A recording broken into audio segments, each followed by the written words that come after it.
Irmãos e irmãs, vamos a mais um momento da nossa liturgia da palavra. Momento de fé, de introspecção, de meditação. Vamos ouvir o que Deus tem para nos falar. Liturgia de 30 de agosto de 2021, segunda-feira, 22ª semana do tempo comum. A cor dos paramentos litúrgicos é verde e no rito da celebração temos o ofício do dia. Antífona da entrada. Tende compaixão de mim, Senhor, clamo por vós o dia inteiro. Senhor, sois bom e clemente, cheio de misericórdia para com aqueles que vos invocam.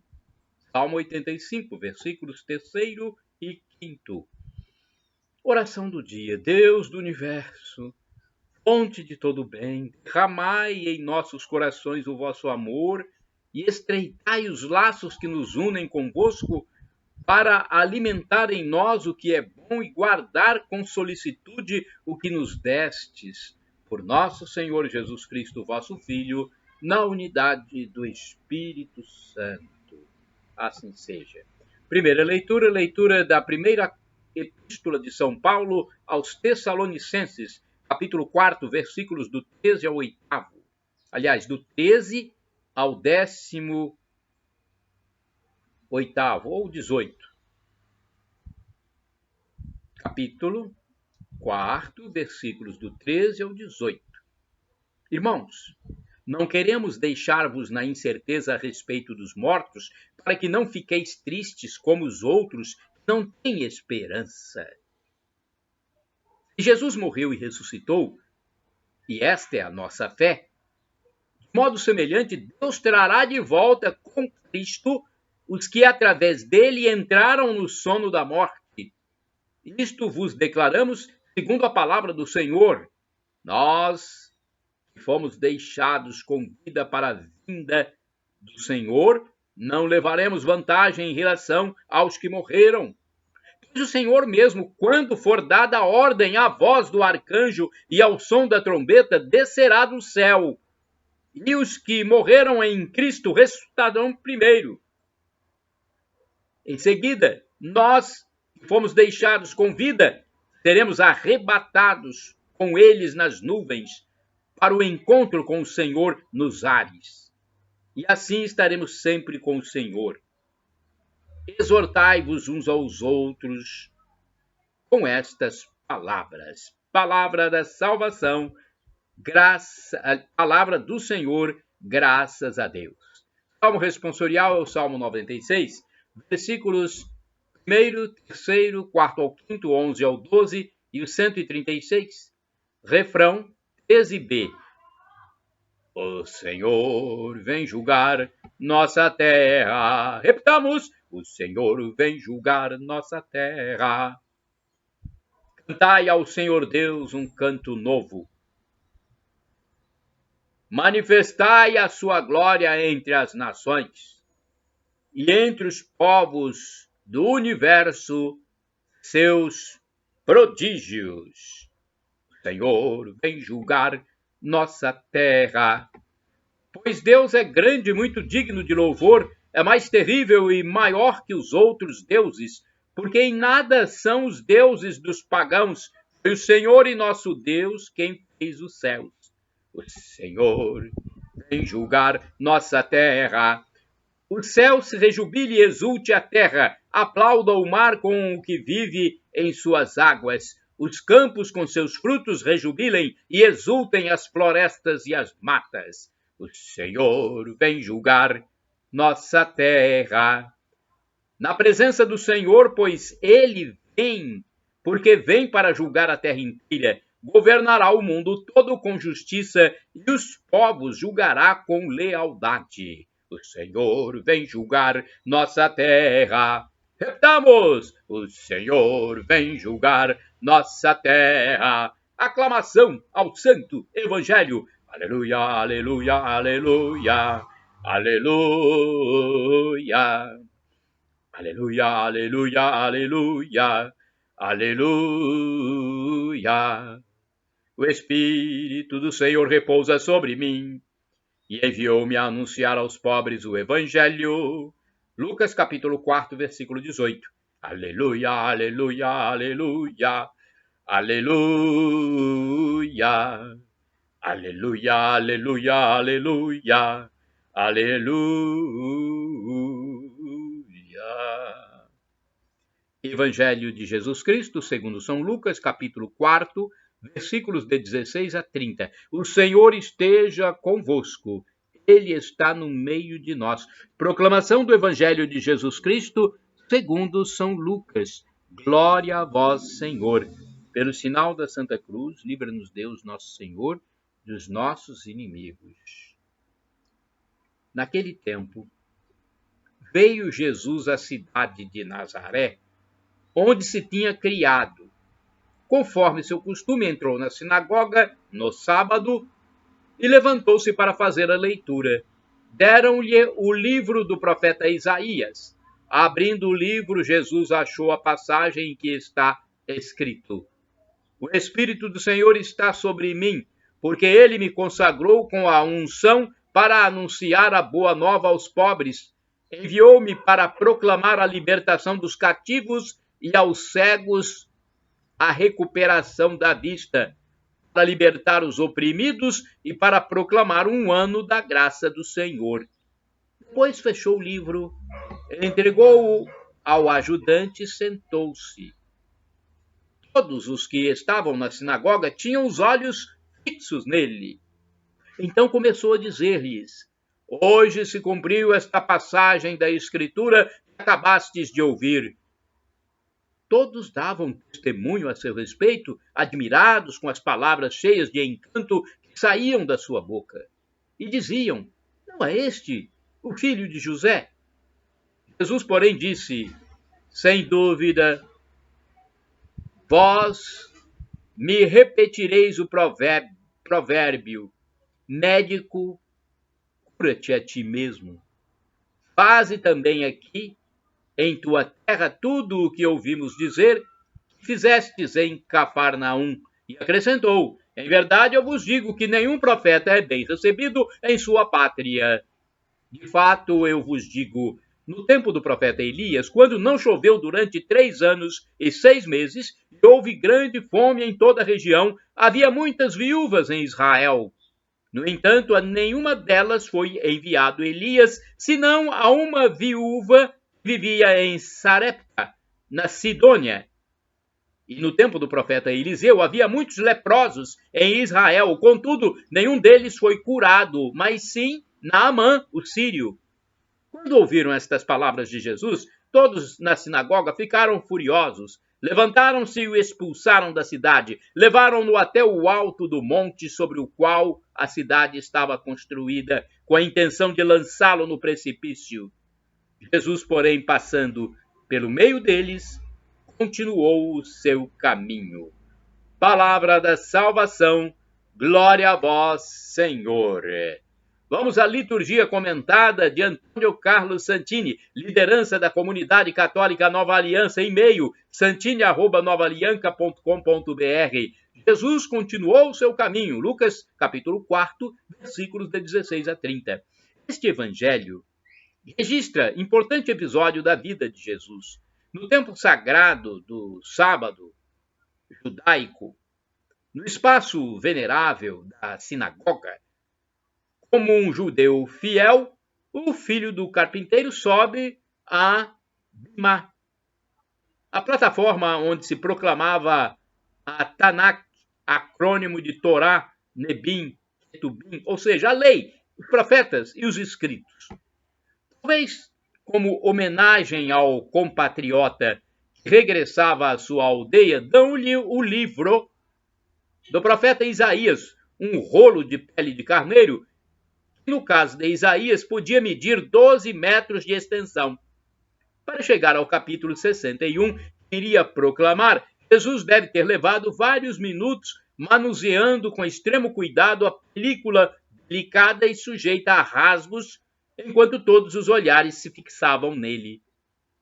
Depois de ler a profecia de 7 séculos atrás sobre a missão messiânica da unção do espírito da boa nova aos pobres e uma regeneração do humano, Jesus se assenta e diz uma só frase: hoje se cumpriu esta profecia. Como se dissesse, sou eu o prometido. Da admiração inicial, porém, e após certa provocação do próprio Jesus, versículos 23 a 27, os presentes passam a agressão furiosa e querem precipitá-lo morro abaixo. E Jesus continuou o seu caminho. Vale a pena fixar-nos neste detalhe. Jesus tem um caminho. Ele tem consciência clara de sua missão. Ele não se preocupa com o agradar aos poderosos, como Herodes, ou os dirigentes religiosos, como os doutores da lei, ou os sacerdotes saduceus, ou mesmo a sedutora opinião pública, mesmo debaixo de injúrias, mesmo diante de oposição cerrada, mesmo diante de ameaça de morte, Jesus de Nazaré segue adiante. Quando já se enunciava o cruento destino que lhe preparavam, Jesus não hesita nem treme. Que direi?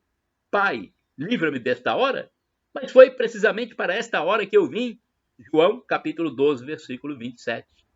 Então Jesus não se esquiva. Que dizer da figura humana de Jesus? Como não admirar sua determinação de seguir adiante, ainda que seus contemporâneos, seus compatriotas, seus contemporâneos, ignorassem os sinais e milagres por ele realizados? Como não se deslumbrar diante da sua constância? Não era uma espécie de rígida obstinação, mas arraigada confiança na providência do Pai. No momento de sua prisão, Jesus manda que o apóstolo Pedro guarde a espada e observa. Ou pensas que eu não poderia recorrer ao meu Pai, me mandaria logo mais de 12 legiões de anjos? Mateus 26, versículo 53. Não estaria aqui a causa de tantos fracassos e desistências em nosso meio, desconhecendo a própria missão, por não termos chegado a descobrir a vontade de Deus a nosso respeito, caímos por terra diante dos obstáculos e oposições. Irmãos e irmãs, orai sem cessar. Mostra-me, Senhor, os teus caminhos. Salmo 25, versículo 4.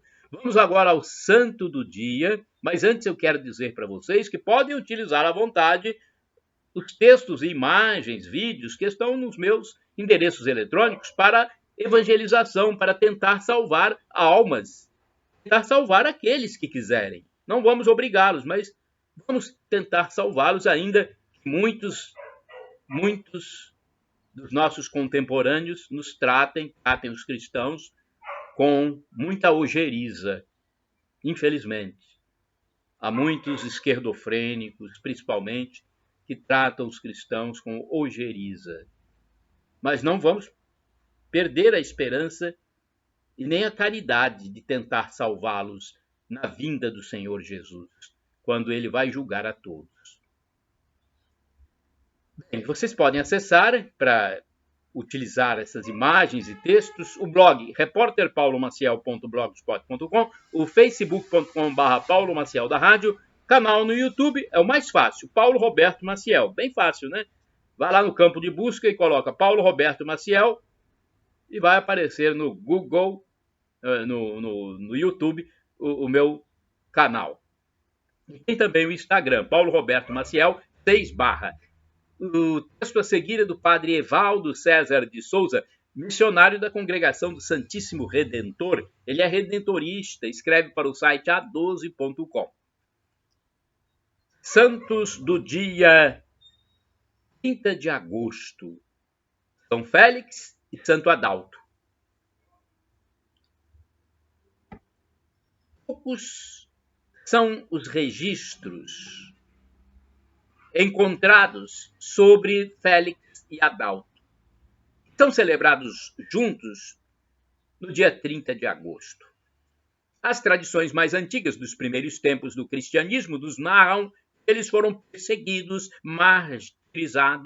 martirizados e mortos pelo imperador Diocleciano no ano 303 Olha, no início do cristianismo, primeiros séculos, ano 303, a mais conhecida história diz que Félix era um padre e tinha sido condenado à morte por aquele imperador Diocleciano. Mas, quando caminhava para a execução, foi interpelado por um desconhecido. Afrontando os soldados do exército imperial, o estranho se declarou espontaneamente cristão e pediu para ser sacrificado junto com ele. Os soldados não questionaram. Logo após decapitarem Félix, com a mesma espada, decapitaram um homem que tinha tido a ousadia de desafiar o decreto do imperador Diocleciano. Nenhum dos presentes sabia dizer a identidade daquele homem, por isso ele foi chamado somente de Adalto, que significa aquele que recebeu, junto com Félix, a coroa do martírio. Ainda segundo estas narrativas, eles foram sepultados numa cripta do cemitério de Cormodila, próximo da Basílica de São Paulo, fora dos muros. O Papa Cirício transformou o lugar onde eles foram enterrados numa basílica. O cemitério de Comodila e o túmulo de Félix e Adalto foram reencontrados no ano 1720, mas vieram a ruir logo em seguida, sendo novamente esquecidos e suas ruínas abandonadas.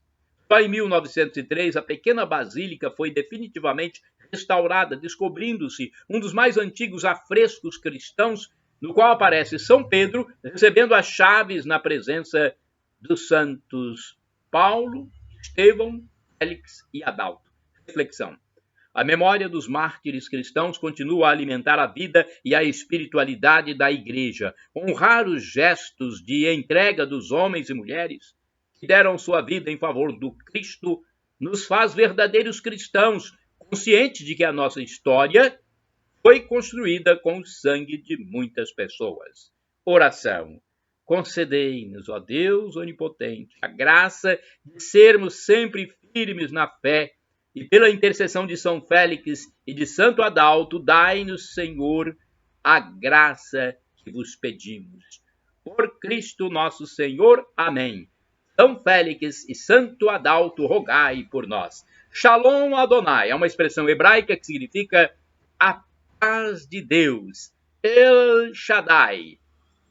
El Shaddai é o Deus onipotente, Deus todo-poderoso, Deus do impossível.